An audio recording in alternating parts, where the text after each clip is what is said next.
અને અકળાય છે બહુ જીવ હતો. પ્રહલાદજીની માતા કયાધ્રુ હતી. એના પિતા હિરણ્યકશ્યપ હતા. કશ્યપ ઋષિને 2 પત્ની હતી. ભાગવતના 7મા સ્કંધમાં કથા આવે છે. દિતિ અને અદિતિ 2 સ્ત્રીઓ એની પોતાની હતી. દિતિના દેવો થયા અને અદિતિના દેવો થયા, દિતિના દાનવો થયા. દિતિ સંધ્યાકાળે ઋષિનો સંગ કરવા માટે માંગણી કરી એના પતિ આગળ. ઋષિ કીધું કે સંધ્યાકાળે સ્ત્રીનો સંગ કરે તો સંસ્કારી છોકરા ના થાય. પણ બહુ કામ વિવળ થઈ એનો સંગ કર્યો. એમાંથી હિરણ્યકશ્યપ અને હિરણ્યાક્ષ 2 રાક્ષસો થયા છે. મહાન ઋષિ હતા કશ્યપ ઋષિ. આખી સૃષ્ટિ એની છે. અને હિરણ્યકશ્યપ જ્યારે તપ કરવા ગયા ત્યારે એની પત્ની કયાધ્રુ એને મારી નાખવા ઇન્દ્ર લઈ જાય છે. ત્યારે નારદજી છોડાવી પોતાના આશ્રમમાં રાખી અને એને કથા સંભળાવે છે. પ્રહલાદજી અસુર કુળમાં રહીને ભક્ત બન્યાનું કારણ કે કયાધ્રુના પેટમાં રહીને પ્રહલાદજી કથા સંભળાવે. અભિમન્યુ પણ કૃષ્ણ ભગવાનનો સત્વ ભાણો થાય સુભદ્રા કૃષ્ણ ભગવાનના 2 નંદનના લગ્ન અર્જુન જોડે થયેલા. એ પણ કોઠા મહાભારતમાં આવે છે 6 કોઠાનું જ્ઞાન એ સુભદ્રાના પેટમાં અભિમન્યુ શીખ્યા છે. કુંતા માતાને સંભળાવતા. એટલે આ બધી શાસ્ત્રમાં કથાઓ આવે છે. આજે પરિવારની અંદર બહુ જ સાવધાન બધાને રહેવું જોઈએ. નકરા અગરબત્તી દીવા કરો કે જાત્રા કરો, પણ તમારે અહીંયા સત્સંગમાં બેહો, શાસ્ત્રમાં લખ્યા પ્રમાણે જીવન બનાવો. પ્રહલાદજી જન્મ્યા ત્યાંથી મહાન ભક્ત જ્યાં છે. બાળક હોય ગીજુભાઈ બદેકા થઈ ગયા ભાવનગર બાજુની 100 પુસ્તકો બાળકો માટે લખ્યા છે. એની આગળ એક છોકરાને લઈ ગયા 6-7 વર્ષના પતિ પત્ની કે અમારું માનતો નથી. ગીજુભાઈ પૂછ્યું તમે એના બીજું માનો છો? એટલું જોઈ ગયા કે હવે તમારામાંથી નથી ગયું. જેવી ગલતીઓ એવા છોડ થાય. જમીન આપી ભગવાને એમાં બાવળિયા રોપાય અને સંતન પણ રોપાય. છોકરાને રમકડાને વાલ કરી નથી કરવાનું. એ તો કરવાનું છે, પણ એના સંસ્કારો સામે ફોકસ કોણ કરે છે? ખોળા બેહાડીને ટીવીઓ જોવે છે, ફિલ્મો જોવે છે. એ અશ્લીલ બધું બાળક જોવે એનું મગજ કેવું થાય? આજે યાદ રાખજો 2-3 વર્ષનો બાળક બધું સમજી શકે. 20 વર્ષનો થાય બધું યાદ આવે છે. મારા પપ્પા મારી જોડે શું કરતા. એટલે બધાને બહુ ધ્યાન રાખવું પડે. પેટમાં બાળક હોય એ બેનને ફિલ્મમાં કે અશ્લીલ કે કઈ ટીવીમાં એવા દ્રશ્યતા જોવા જોઈએ. આપણે એક વિજયભાઈ કરીને બોટાદમાં કાર્યકર છે અને એની પત્ની સાસી માનનો જીવચરિત્ર વાંચો આખું 800 પેજનું. પેટમાં બાળક હતા ત્યારે એ દીકરી અને ત્યાં જન્મી અને થોડીક મોટી થઈ અને રડે ને એને પૂછે સ્વામી બાપા ક્યાં છે? સાસીમાં જાય તે ઉભી. અમેરિકામાં પૂછે ડોક્ટર સ્વામી. એક ભાઈ એમને વાત કરી સ્વામીને કે સ્વામી મારા છોકરાને લઈને આવ્યો છું નાનાને. તેડી લાવ્યા, બહુ નાનો છોકરો. હું એને ચીટીઓ ભરું છું. એ રડશે અને તમે સ્વામીને બોલજો. સ્વામી કે પણ હું કેમ રડાવું છું? ચીટીઓ કેમ ભરો? તમને પ્રયોગ બતાવું છું. ધીરે ધીરે ભરીશ. અને ચીટીઓ ભર્યો ને છોકરો રેડો. ડોક્ટર સ્વામી બોલ્યા સ્વામિનારાયણ. સ્વામીનો છોકરો હસવા મળ્યો. ગમે તેવો દુઃખ હોય, રડતો હોય, પણ સ્વામિનારાયણ બોલે ને હસવા મળે. કારણ શું છે? મંત્ર મહોત્સવ જ્યારે થયો આપણી સંસ્થામાં ત્યારે એ બેન મંત્ર લખતા હતા, સ્વામિનારાયણ જપ કરતા હતા અને પેટમાં લઈને બાળકના સંસ્કાર મેળવા. આવા તો બહુ દાખલાઓ છે આપણે ત્યાં.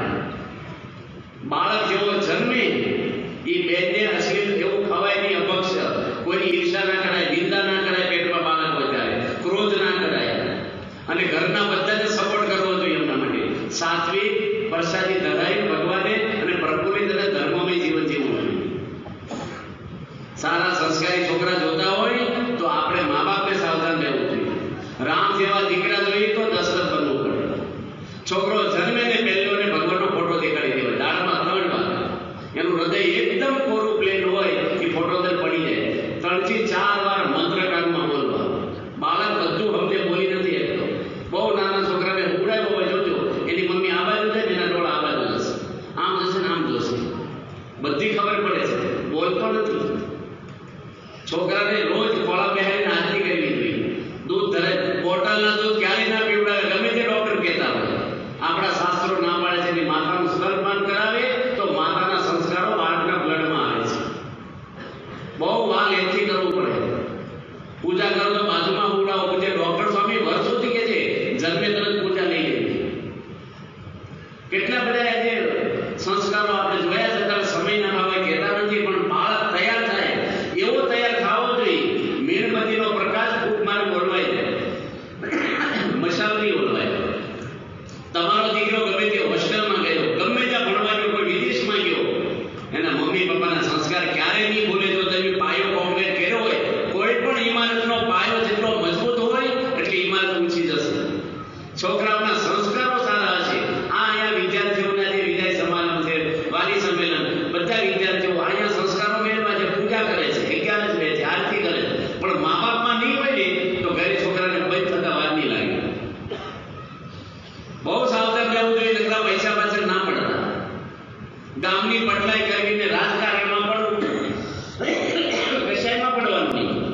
પ્રમુખ સ્વામી વર્ષોથી કે ઘર સભા કરો.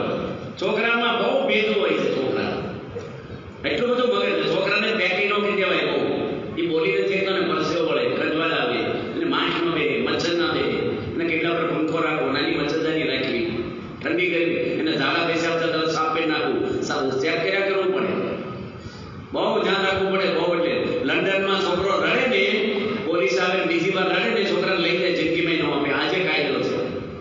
અમેરિકામાં કોઈ ધોલ મારે અને અઠવાડિયાની જેલ થાય. વિદ્યાનગરથી સ્વામીશ્રી ઓડ સારસા ધર્મજ નાર અટલાદરા થઈને વાલવડો આવી પહોંચ્યા. અહીં તારીખ 7 ડિસેમ્બરની સવારે તેઓના કર કમળો દ્વારા અક્ષર પુરુષોત્તમ બિરાજી ગયા. આ પ્રતિષ્ઠા બાદ ગામની પ્રાથમિક શાળાના સંકુલમાં પાણીની ટાંકીનું ઉદ્ઘાટન અને 70 પધરામણીઓ પણ તેઓએ કરી. આમ એક અઠવાડિયામાં 2 મૂર્તિ પ્રતિષ્ઠા, 2 મંદિરોની ખાતવિધિ અને 1 મંદિરના ભૂમિપૂજન દ્વારા કુલ 5 મંદિરોને ગતિશીલ કરતા સ્વામીશ્રી ભાદરણ પધાર્યા. અહીં યોજાયેલી રવિસભામાં ગરડા મધ્ય પ્રકરણના 67મા વચનામૃત પર નિરૂપણ કરતા તેઓએ જણાવ્યું કે ભગવાનની દ્રષ્ટિમાં આ લોકની કોઈ ગણતરી નથી. વિક્ટોરિયા સરોવરમાંથી નાઇલ નદી નીકળે છે, છતાં પાણી ખૂટતું જ નથી, પરંતુ વધે છે. તેમ ભગવાનનું ભજન કરતા જીવને સ્વામી સેવક ભાવ વધતો જાય છે. ભગવાનનો તે અપાર અને અપાર મહિમા સમજે છે. આત્મા કોઈ દિવસ પરમાત્મા થતો નથી, પરંતુ અક્ષરરૂપ થઈને ભગવાનનો સેવક થાય છે. સ્વામી સેવક ભાવ ન રહે તો ભજન કોનું કરવું? અક્ષરને મૂકતો બધાય સ્વામિનારાયણ ભગવાનનું ભજન કરે છે.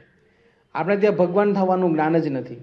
આપણે ગુણાતીતાનંદ સ્વામીની મૂર્તિ પધરાવી છે તો આપણું એકલું ગુણાતીત એમ ભજન કરતા નથી, પણ સ્વામિનારાયણનું જ ભજન કરીએ છીએ. આપણે જે કંઈ કરીએ છીએ તે ભગવાનની શક્તિથી કરીએ છીએ.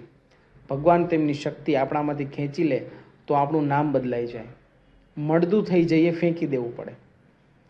એક બીવડીને ઘેર કૂકડો હતો. દરરોજ સવારે 4 વાગે બોલે, તેથી બીવડીના મનમાં એમ કે મારો કૂકડો બોલે છે, તેથી વહાણો વાય છે, માટે હું તેને લઈને બીજે ગામ જાઉં. તે કૂકડો લઈને ચાલી ગઈ, પણ વહાણું તો વાયું. તેમ આપણે આપણી મોટપ માનવી નહીં. અક્ષરરૂપ થઈ જઈએ તોય સ્વામી સેવક ભાવ તો હંમેશા રહે જ છે. તુમ હી સ્વામી હમ ચહેરે, આ સુર સ્વામીશ્રીની વાણીમાંથી નહીં, પણ તેઓના રોમ રોમમાંથી ફૂટતો રહેલો. તારીખ 8 ડિસેમ્બરના રોજ સ્વામીશ્રી ભાદરણથી વિદાય લઈને બોરસદ, આણંદ, શેખડા, ઘોઘંબા, પાલ્લી, રણજીતનગર, હાલોલ, અંકલેશ્વરને લાભ આપતા સુરત પધાર્યા.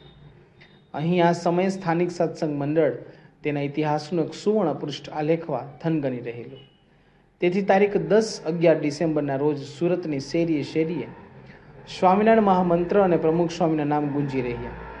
48 કલાક દરમિયાન કોક ખૂણે પ્રતિષ્ઠાની તૈયારીને કારણે તો કોક ખૂણે મહાયાજ્ઞા મીશે, કોક ખૂણે નગરયાત્રાના નિમિત્તે તો કોક ખૂણે જન્મ જયંતિને કારણે ઉત્સવનો રંગ ઉડતો રહ્યો અને સુરત રંગાતું રહ્યું.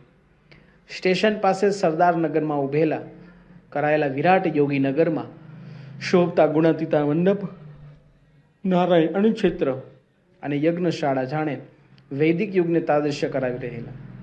તો નગરયાત્રાના માર્ગ પર ઝૂલી રહેલા તોરણો સૂર્યનગરીને વિશેષ રંગીન નવીન બનાવી રહેલા. હરિભક્તોના અંતરમાં તો જબરદસ્ત ભાવ ભરતી ચઢી હતી.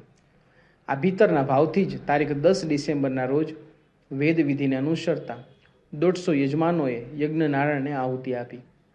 પ્રતિષ્ઠા નિમિત્તે યોજાયેલા આ યજ્ઞની સોડમ સમસ્ત સુરતમાં પ્રસરી રહી. આ યજ્ઞના ઘોષ શમ્યા ત્યાં જ નગરયાત્રાના નગારા ધણધણી ઉઠ્યા. બપોરે 3 વાગે યોજાયેલી મૂર્તિઓ તથા સ્વામીશ્રીની ભવ્ય નગરયાત્રા સુરતનું નજરાણું બનીને રહી ગઈ.